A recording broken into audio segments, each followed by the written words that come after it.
For any mother, her child's wedding is a moment that makes all the hardships of parenting feel worthwhile. But I was denied the chance to experience that moment by my own son. We're having the ceremony, but you don't need to come. We can't have someone as obviously poor as you sitting in the family section. It's embarrassing. Where did the sweet little boy from years ago disappear to?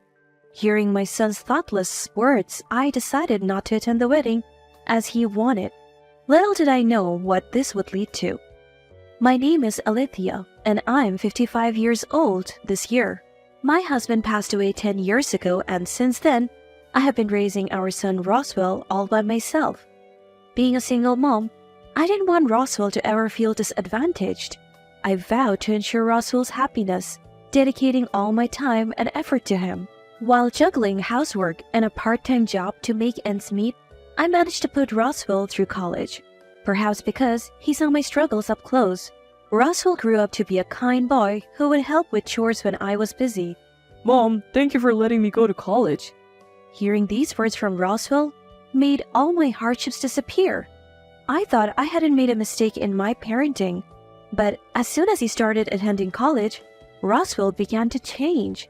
Influenced by his college friends, he started staying out late at night, and there were even days when he didn't come home at all.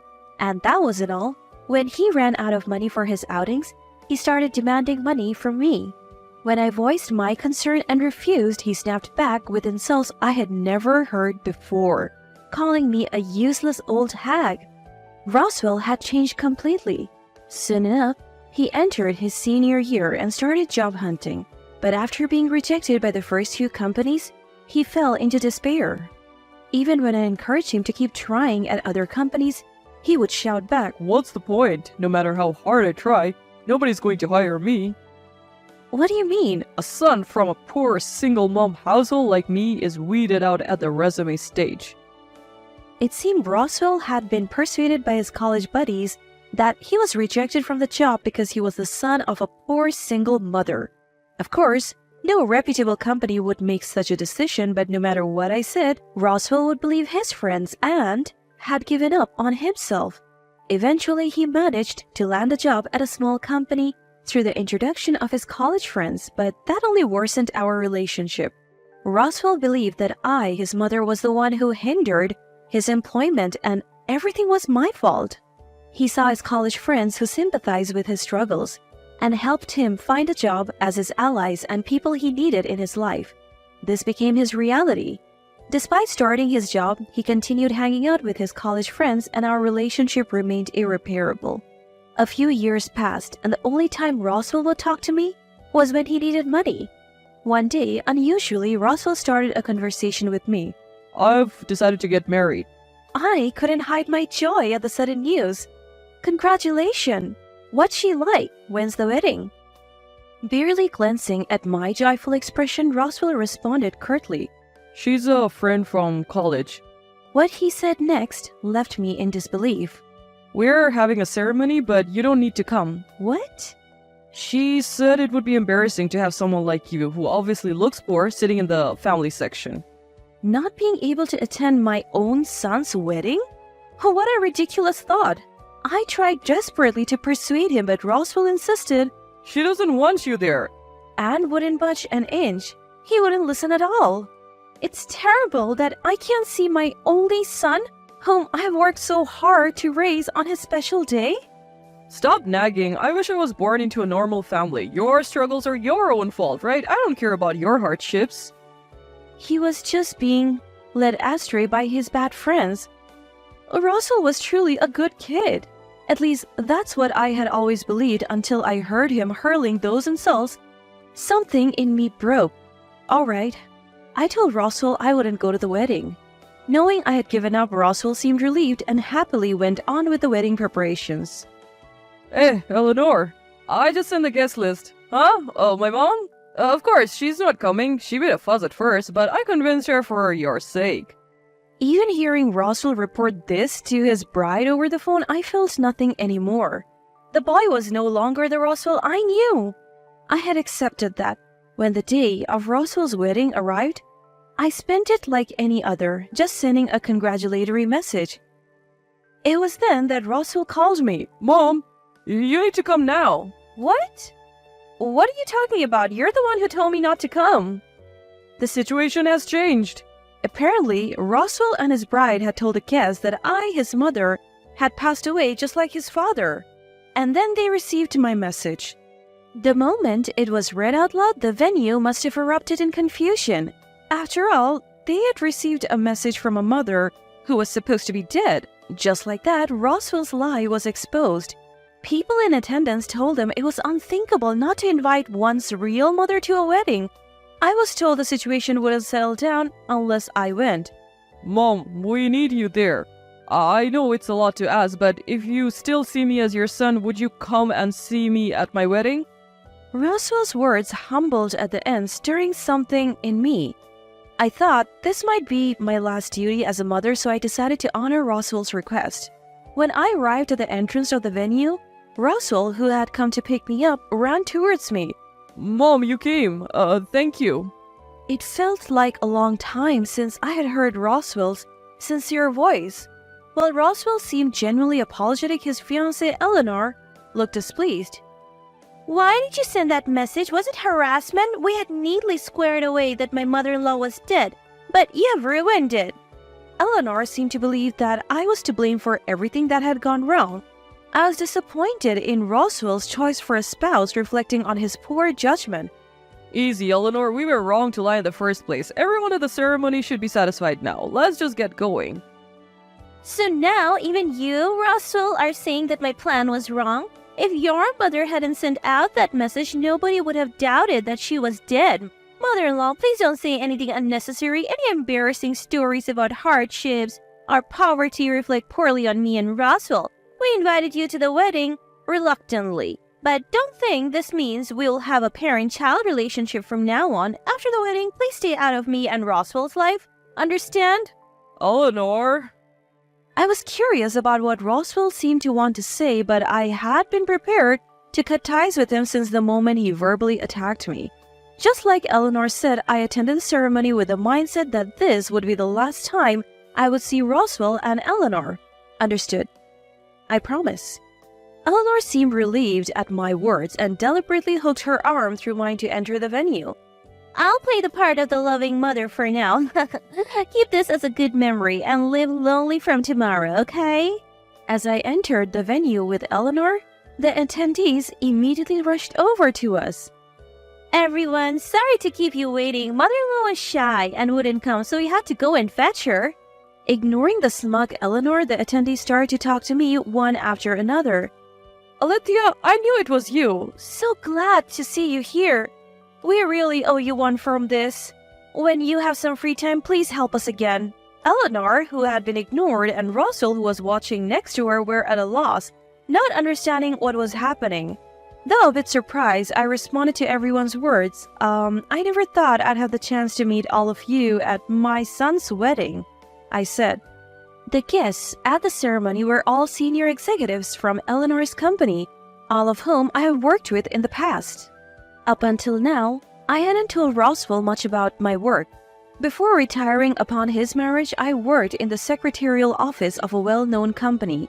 Due to my experience as a secretary there when my husband passed away and I was looking for part-time work, an executive from a major company that I had previously worked with asked me if I could work as a secretary again. I was offered a full-time contract, but I wanted to prioritize being Roswell's mother, so I requested a part-time contract in case anything happened to Roswell. Thanks to the flexible hours, I was able to juggle multiple jobs at different companies, which was convenient for me. A secretary who can grasp all the tasks like Alethea is hard to come by. Having Alethea's support made our work so much easier. Roswell and Eleanor looked at the executives praising me with wide-eyed wonder. Mom, you're such an amazing person. Roswell murmured, looking at me with admiration. If Alethea's son is anything like her, he would be a great addition to our company. That's the son Alethea prioritized over work, and he had chosen Eleanor as his partner? We should give a pat on the back to whoever hired Eleanor. The conversation started turning towards Roswell and Eleanor. Eleanor? You applied to be assigned to the secretarial office, right? Even if it was before your marriage, did you greet Alethea? If you had observed Alethea closely, there must have been many things to learn, right? Yes, of course. My mother-in-law is wonderful, and I always admire her. Eleanor said, trying to get close to me. I gently pushed Eleanor away and told her, "But our mother-son relationship ends today." "What do you mean?" the executives asked with puzzled expressions. Oh, what are you saying, mother-in-law? Just what you told me earlier. I played back the recording I had secretly made of Eleanor's comments before entering the venue. You're saying my plan went wrong? If you hadn't sent that message, no one would have suspected that you were dead, Mom. I'm telling you, mother-in-law, don't say anything unnecessary. Roswell and I are the ones who feel embarrassed when you tell your hard luck or poverty stories. We invited you to the wedding reluctantly. Don't expect us to build a parent-child relationship from now on. After the wedding, don't interfere with Roswell and me, understand? We'll pretend to be a happy family just for today. With your last good memories, you can live alone from tomorrow. The executives were speechless after hearing Eleanor's comments. So, this is Eleanor's true nature. That's terrible. So Eleanor was the one who planned to pretend Alethea was dead? That's not true. No matter what Eleanor said now, it was too late. I don't want you to call yourself an employee of our company, let alone work in the secretarial office. I agree. Eleanor's parents rushed over as they heard the unusual commotion. Eleanor! The executive started laying into Eleanor's parents this time. What kind of values have you been teaching your daughter? Did you know she would go as far as lying about the death of the very parents she owes so much to avoid inviting them? Eleanor's parents, who also have a professional relationship with the executive, swiftly threw Eleanor under the bus. This was all our daughter's doing? We are victims too. We have had enough of her causing us trouble. We have been thinking about cutting ties with her after this wedding. Eleanor was taken aback by her parents' sudden announcement. Dad, you're abandoning me? After seeing how you treated Roswell's mother, it's clear you lack any gratitude towards your parents. We don't remember raising such a daughter. It seemed Eleanor's parents were adamant. Eleanor was desperate to find a way out of this predicament. I did nothing wrong. Roswell told me to do everything. She ended up blaming everything on Roswell, which was the worst possible outcome. The decision to not invite me to the ceremony was initially made by Eleanor, not Roswell. Knowing this, I impulsively tried to defend Roswell, but he gently stopped me. It's my responsibility. Roswell? Mom, it's okay. I should know better than anyone how hard you've worked. Yet I agreed not to invite you. That's a fact. I share the blame. His words conveyed sincerity. Perhaps the executives felt the same way as I did. Roswell, what you did indeed disrespects your mother's sacrifices, but you're regretting it now, aren't you? Encouraged by one of the executives, Roswell spoke hesitantly. Yes, I can't erase the harsh words I said to my mother or what I've done. But from now on, I won't forget this regret and I want to make it up to her. The executives nodded slowly after hearing Roswell's words.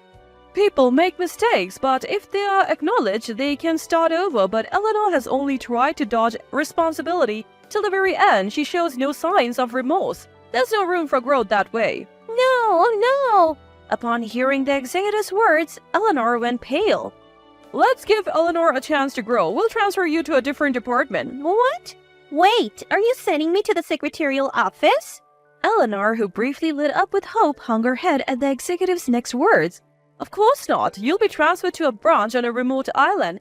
A remote island? Working in nature, away from the city. You'll probably learn to appreciate people by experiencing the warmth of the islanders. That's ridiculous. Working on a remote island might sound nice, but in reality, it's nothing more than a demotion. Upon hearing of the transfer, Eleanor's parents turned to Roswell. Roswell, would you consider breaking up with our daughter? At this rate, she might run away from the island and insist on being a housewife. We don't want her to cause you any more trouble until she grows as a person. Roswell, too, I reckon, had his doubts about continuing his marriage with Eleanor. When her parents proposed divorce, he made up his mind. Eleanor, of course, was vehemently opposed, but with the backing of both parents and board members, she finally, albeit reluctantly, signed the divorce papers. Divorced from Roswell and ousted from her home, Eleanor took up a job on a remote island. However, after just a month, she couldn't take it anymore and abandoned her work to flee back home. Now jobless, Eleanor had to take up multiple part-time gigs just to pay the bills, wearing herself thin in the process. Meanwhile, Roswell, through a connection he made at the wedding, managed to land a job at a major corporation. Meeting many new people in this new environment, he started to see how naive and selfish his old university friends had been. So he cut ties with them and returned home. Nowadays, he's back to his old self, caring for me as he used to. Even more so, we're living a tranquil life, just the two of us.